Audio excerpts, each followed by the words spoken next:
Assalamualaikum warahmatullahi wabarakatuh. Perkenalkan, nama saya Ainun Hernikmah, NIM 2019-12-132 dari kelas 4E, mata kuliah Akuntansi Manajemen.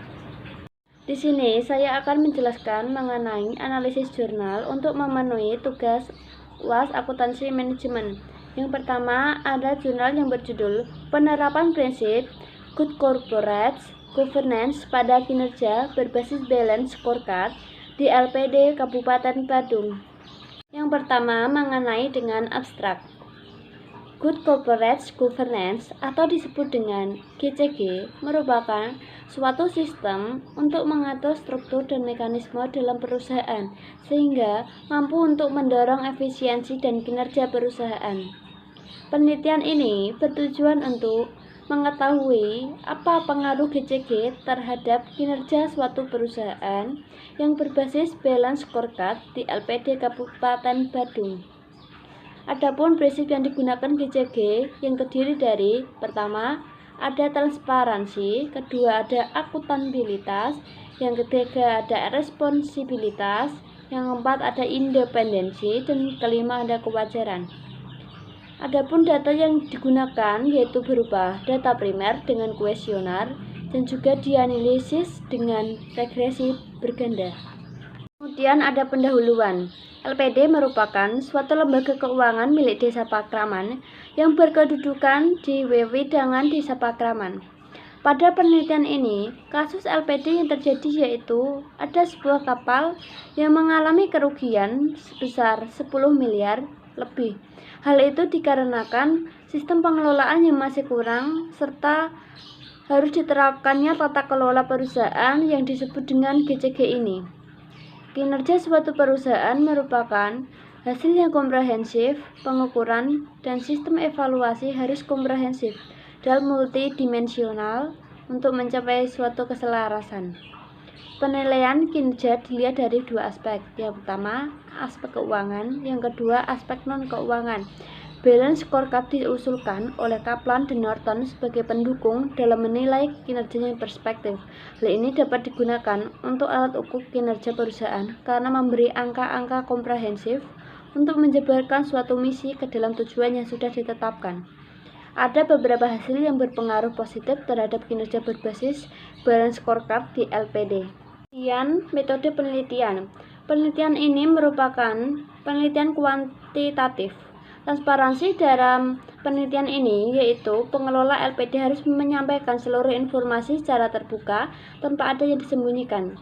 Adapun aspek transparansi yang diukur dengan 4 pernyataan. Yang pertama, sistem akuntansi dalam perusahaan, pengembangan teknologi, informasi manajemen, dan juga publikasi informasi keuangan. Akuntabilitas memiliki arti bahwa akuntabilitas adalah kejelasan fungsi, struktur, sistem, dan juga pertanggungjawaban dalam pengelola LPD.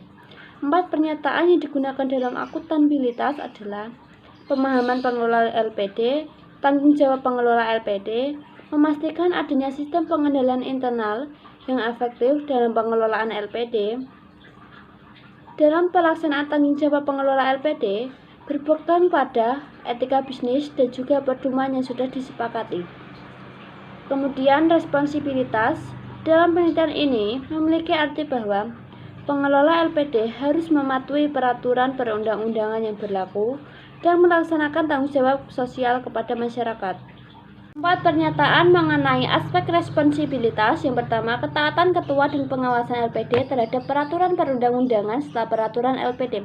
Kepedulian LPD terhadap lingkungan, menjadi profesional dan mematuhi etika. Kemudian LPD mampu bekerja secara profesional. Kemudian independensi dalam penelitian ini memiliki arti bahwa pengelola LPD harus melaksanakan kegiatannya dengan independen. 4 pernyataan mengenai independensi adalah pengambilan keputusan prajuru LPD yang objektif. Prajuru LPD dapat menghindari terjadi kodominasi oleh pihak lain. Kemudian menghindari benturan kepentingan. Kemudian menjalankan aktivitas LPD dengan baik dan juga dinamis.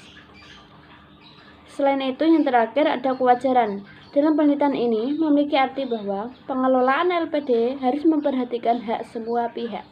di mana 4 pernyataan mengenai kewajaran, yaitu yang pertama, kesempatan anggota LPD dalam berpendapat, kedua, keadilan pengelola terhadap anggota, ketiga, memberikan kesempatan dalam penerimaan karyawan, keempat, wajar dalam mengungkapkan informasi. Pengukuran kinerja yang berbasis balance scorecard terdiri dari 4 perspektif, di mana 1. Perspektif keuangan, kedua, perspektif nasabah, 3. Perspektif proses bisnis internal, keempat, perspektif pembelajaran dan pertumbuhan. Dalam penelitian ini, yang menjadi responden adalah kepala LPD. Metode yang digunakan adalah kuesioner, wawancara, dan juga dokumentasi. Teknik analisis menggunakan regresi linear berganda. Selanjutnya adalah hasil dan pembahasan, di mana pengelolaan LPD ini menerapkan prinsip akuntabilitas seperti adanya kejelasan pertanggungjawaban sesuai struktur LPD, kedua, pemahaman yang baik mengenai visi dan misi, ketiga, tujuan dan target operasional LPD ini mampu meningkatkan kriteria LPD. Apabila pengelolaan LPD menerapkan prinsip independensi, maka ketua dan pengelolaan LPD tidak boleh saling mencampuri. Adanya pengujian tersebut, maka prinsip kewajaran memberikan kesempatan untuk keramat desa anggota LPD dengan memperlakukan seluruh pihak dengan adil dan tanpa memihak, sehingga mampu meningkatkan kinerja dan kesejahteraan masyarakat ataupun lembaga yang terkait. Judul jurnal kedua adalah Pengungkapan Corporate Social Responsibility, Kinerja Keuangan, dan juga Nilai Perusahaan. Yang pertama ada abstrak. Nilai perusahaan adalah indikator kinerja yang penting bagi perusahaan go publik. Penelitian ini bertujuan untuk mengkaji secara empiris pengaruh pengungkapan corporate social responsibility dan juga kinerja lingkungan pada nilai perusahaan. Sampel yang didapat menggunakan teknik purpose sampling, kemudian data yang diperoleh berupa teknik regresi linear berganda. Pendahuluan. Nilai perusahaan adalah persepsi investor atas keberhasilan perusahaan dalam mengelola sumber daya pada akhir tahun yang berjalan yang ditunjukkan dengan harga saham. Hal ini menjadi indikator penting bagi investor dalam menilai sebuah perusahaan sebelum mengambil keputusan investasi. Nilai perusahaan yang ditunjukkan dari harga sahamnya merupakan suatu alat ukur bagi pihak yang memiliki kepentingan untuk perusahaan di mata publik, tepatnya persaingan di dunia bisnis, terus serta untuk mendorong perusahaan go publik, termasuk dengan perusahaan manufaktur. Perusahaan manufaktur adalah perusahaan yang berskala besar yang terdiri dari 3 sektor, yaitu yang pertama, sektor industri dasar dan kimia, kedua, sektor aneka industri, ketiga, sektor industri barang konsumsi.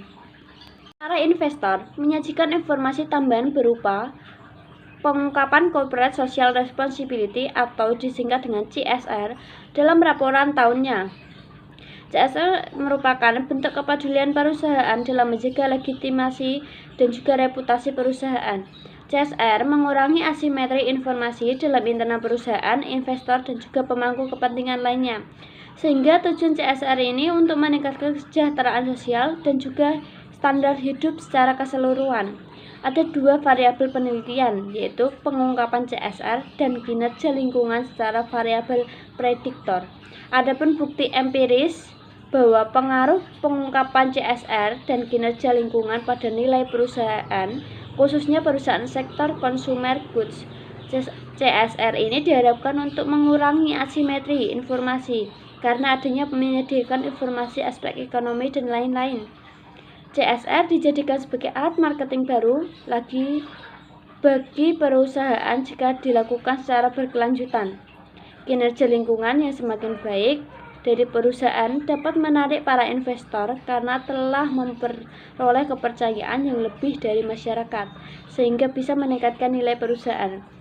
Dalam berinvestasi, investor harus memperhatikan faktor kinerja lingkungan. Dengan kinerja lingkungan yang baik, maka diyakini dapat memberikan dampak yang baik pula. Metode penelitian. Tujuan penelitian ini untuk memperoleh bukti empiris pengaruh pengungkapan CSR dan kinerja lingkungan pada nilai perusahaan. Menggunakan pendekatan kuantitatif yang bersifat asosiatif, objek penelitiannya berupa nilai perusahaan consumer goods yang terdaftar di Bursa Efek Indonesia tahun 2016 sampai 2018. Nilai perusahaan diukur menggunakan rumus Tobin-Skew Variabel kinerja lingkungan diukur melalui prestasi perusahaan dalam mengikuti program yang diselenggarakan Kementerian Lingkungan Hidup dan Kehutanan. Jenis data yang digunakan berupa data kuantitatif dengan angka mengenai aset, totalitas dan kapasitas pasar, serta jumlah item pengungkapan CSR di laporan tahunan tahun 2016 sampai 2018. Alasan dipilihnya consumer goods karena perusahaan itu dianggap paling tahan banting dan produknya mencakup kebutuhan pokok sehingga mampu mempresentasikan seberapa besar tingkat konsumsi masyarakat. Dengan demikian, perusahaan consumer goods dianggap memiliki dampak yang cukup besar pada aspek sosial dan lingkungan. Kriteria inklusi sampel ditentukan dengan metode non-probability sampling dengan teknik purpose sampling. Hasil dan pembahasan variabel pengungkapan CSR menunjukkan bahwa sampel penelitian ada 56, nilai minimum variabel pengungkapan CSR sebesar 0,16 dan nilai maksimumnya 0,70. Nilai rata-rata sebesar 0,4261, hampir mendekati nilai maksimum. Kemudian distribusi frekuensi pengungkapan pada interval 0,36 sampai 0,45 sebesar 35,7%.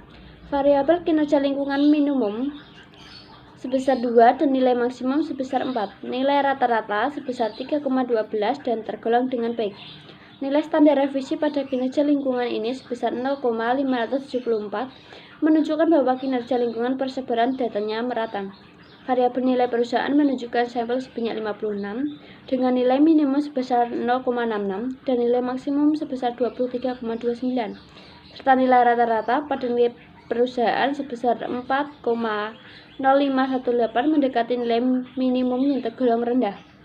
Kemudian teknik analisis data yang digunakan adalah regresi linear berganda dengan pengujian atas asumsi klasik yang harus dipenuhi, meliputi uji normalitas, uji multikolineritas, dan uji heteroskedasitas serta uji autokorelasi. Penelitian ini memberikan implikasi untuk perusahaan agar dapat memperbaiki dan meningkatkan pelaksanaan kinerja lingkungannya secara berkesinambungan sehingga dapat meminimalisasi dampak dari aktivitas operasinya. Kesimpulannya yaitu bahwa pengungkapan CSR berpengaruh positif pada nilai perusahaan consumer goods yang terdaftar di BEI dan mengikuti peringkat proper tahun 2016 sampai 2018. Bagi manajemen perusahaan, diharapkan agar kedepannya dapat meningkatkan item pengungkapan CSR karena terbukti dapat meningkatkan nilai perusahaan. Kemudian bagi investor diharapkan agar tidak hanya memperhatikan perusahaan dari segi ekonominya saja, tetapi menjadikan pengungkapan CSR dan kinerja lingkungan sebagai referensi dalam pengambilan keputusan yang berinvestasi sehingga mendapat hasil yang terbaik dan prospek yang menjanjikan. Judul yang ketiga yaitu nilai, size, profitabilitas perusahaan, dan praktik perataan laba. Abstrak. Manajemen menyadari bahwa perhatian investor cenderung hanya terpusat pada laba, sehingga manajer terdorong untuk melakukan praktik laba. Penelitian ini bertujuan untuk memperoleh bukti empiris pengaruh nilai perusahaan, ukuran perusahaan, dan profitabilitas pada praktik perataan laba pada perusahaan perbankan yang terdaftar di Bursa Efek Indonesia periode 2016-2018. Jumlah sampel perbankan sebanyak 31 perusahaan dengan metode purpose sampling. Teknik analisis data menggunakan analisis logistik dan ukuran perusahaan berpengaruh positif pada praktik perataan laba. Pendahuluan. Investor cenderung hanya terpaku pada laba yang tersaji dalam laporan keuangan tanpa memperhatikan prosedur yang digunakan oleh manajemen dalam menghasilkan laba. Begitu pentingnya laba yang menyebabkan manajer melakukan tindakan yang membuat laba akan terlihat lebih stabil. Laba yang stabil menunjukkan keberhasilan kinerja manajemen di mata investor. Salah satu cara yang sering digunakan adalah manajemen laba. Menurut Gantino, salah satu pola dari manajemen laba adalah perataan laba. Perataan laba adalah suatu tindakan manajemen perusahaan untuk meredam fluktuasi laba yang dilaporkan dari waktu ke waktu, serta bertujuan untuk memaksimalkan kekayaan perusahaan. Menurut Wang dan Williams tahun 2011 menjelaskan bahwa investor akan lebih tertarik membeli saham perusahaan dengan laba yang stabil dibandingkan perusahaan dengan fluktuasi laba yang tinggi. Praktik perataan laba dilakukan dengan dua cara, yaitu naturally smooth atau perataan alami, kedua intentionally being smooth by management, perataan yang disengaja. Perataan laba yang baik terjadi ketika manajemen mampu menciptakan kinerja keuangan yang stabil dengan keputusan bisnis yang dapat diterima. Sedangkan perataan laba yang buruk terjadi ketika manajemen mengakui penjualan fiktif sehingga dapat mempengaruhi laba. Manajemen melakukan perataan laba karena adanya motivasi yang mendasarinya. Alasan manajemen perusahaan melakukan praktik perataan laba yaitu 1. Mengurangi jumlah pajak yang terutang. 2. Meningkatkan kepercayaan investor dan kreditur.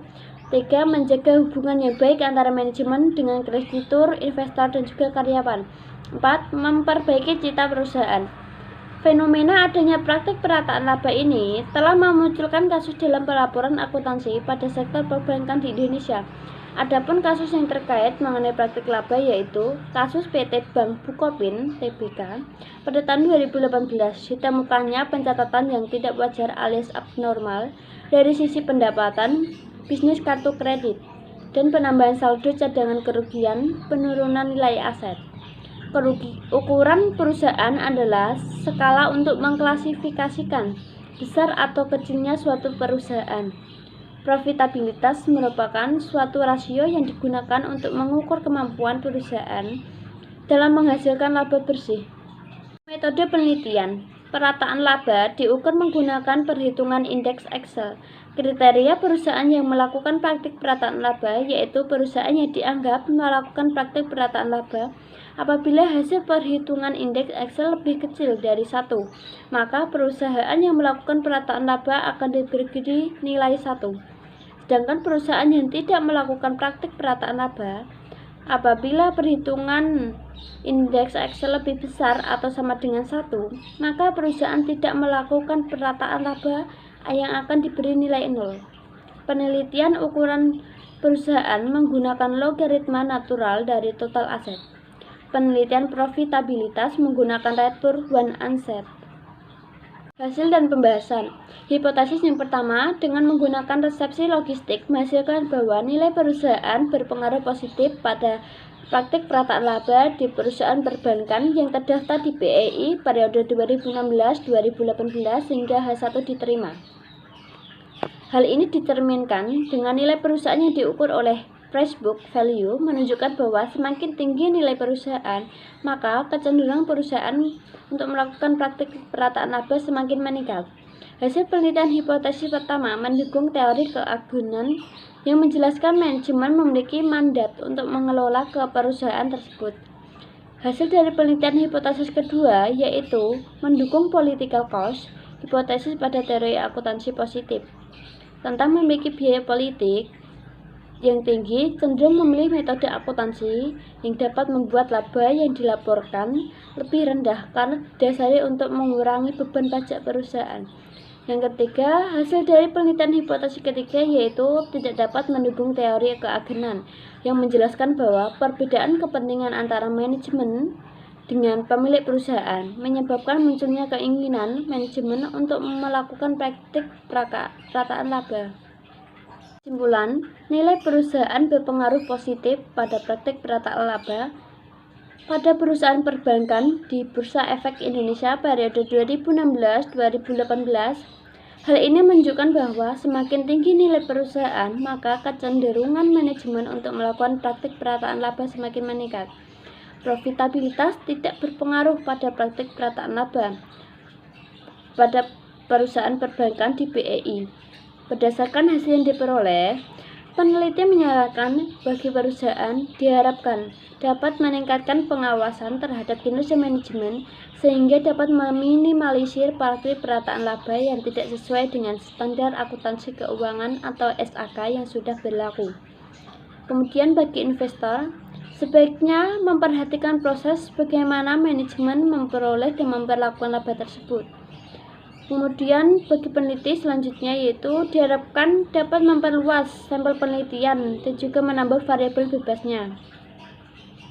Sekian presentasi dari saya. Apabila ada salah kata, saya mohon maaf dan terima kasih. Wassalamualaikum warahmatullahi wabarakatuh.